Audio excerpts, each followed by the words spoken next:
नमस्कार शेतकरी बंधूंनो.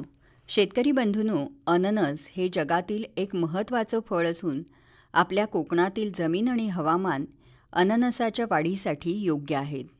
अननसाच्या बऱ्याच जाती आहेत, परंतु यापैकी क्यू आणि क्वीन या जातीची लागवड मोठ्या प्रमाणावर व्यापारीदृष्ट्या केली जाते. याशिवाय मॉरिशियस ही जात देखील अतिशय महत्त्वाची आहे. मंडळी, अननस लागवडीसाठी जमीन नांगरून कुळवून 30 ते 40 सेंटीमीटर खोलीपर्यंत भुसभुशीत करावी. हेक्टरी 20 ते 25 टन शेणखत टाकावं. या पिकाची लागवड ऑगस्ट-सप्टेंबरमध्ये चरात केली जाते. त्यासाठी 30 सेंटीमीटर खोलीचे 3 ते 4 मीटर लांबीचे चर तयार करावेत.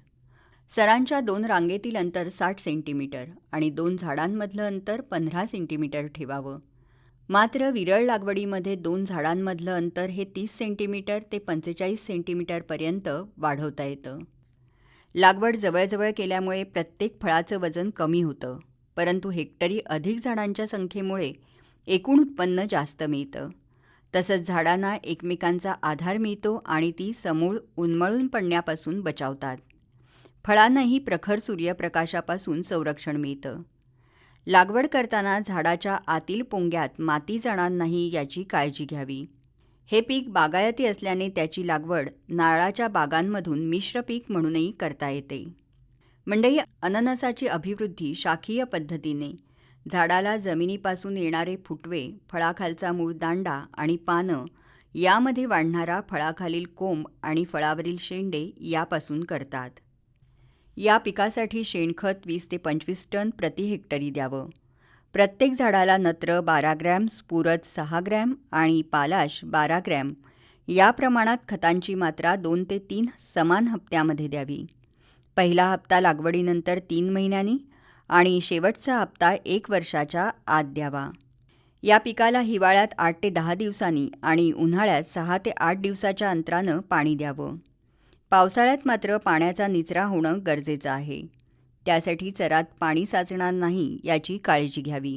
या पिकाला अधूनमधून भर देणं आवश्यक असतं. खोडव्याला भर देणं अत्यावश्यक असतं. खतांचा हप्ता दिल्यानंतर लगेच भर द्यावी, म्हणजे झाड जमिनीवर लोळणार नाही. तण उगवण्यापूर्वी ब्रोमासिल किंवा ड्युरॉन या तणनाशकांचा 3 किलो प्रति हेक्टर या प्रमाणात वापर केल्यास 1 वर्षापर्यंत तणांचा त्रास कमी करता येतो. 1 हेक्टर क्षेत्रासाठी 1000 लिटर पाण्यात 2 किलो तणनाशकांचा वापर करावा.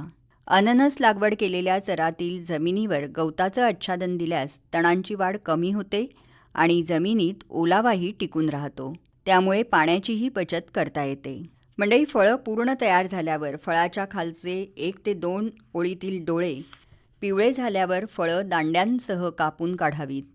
फळाला मात्र कोणत्याही प्रकारे इजा करू नये, नाहीतर त्यातून रस पाझरतो आणि फळं कुजतात.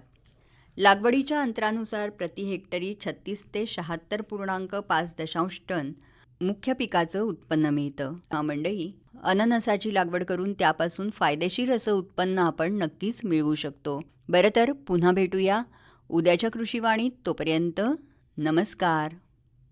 कृषीवाणी हा कार्यक्रम आत्ताच आपण ऐकलात. वाचन केलं होतं रुचा गद्रे यांनी आणि या कार्यक्रमाचे सादरकर्ते होते विवेक वानखडे.